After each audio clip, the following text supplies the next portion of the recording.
वो रिश्ता थोपा गया था, इसीलिए उसे संभालने की जरूरत है। मैंने अपनी मर्जी से की है।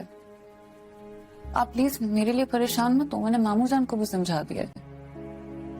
अरे मामू जान को तो लगता है कि नुसरत आपा ने तुम पर कोई तावीज कर दिया है, कोई अमल शमन। ऐसा बिल्कुल भी नहीं है। तो तुम खुश हो इस रिश्ते से? बिल्कुल खुश। जी अम्मी जान, वरना आपको पता है मेरे साथ कोई जबरदस्ती नहीं कर सकता और ना ही कोई अमल शमल।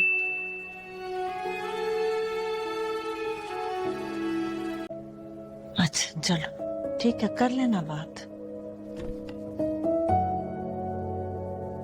आपको पता है कितना ही कोई सेलिब्रेट कर लेती हूँ।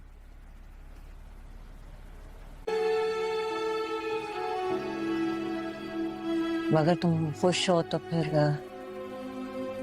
मैं नजर क्यों नहीं आता तुम्हारे इर्द गिर्द लोगों को, खासकर राशिद को? वो तो बड़ा खुश है, ऐसे फूले नहीं समाते। करती हूँ, उनसे बात करती हूँ मैं। हाँ लेकिन थोड़ा बहुत तो करना ही पड़ता है ना।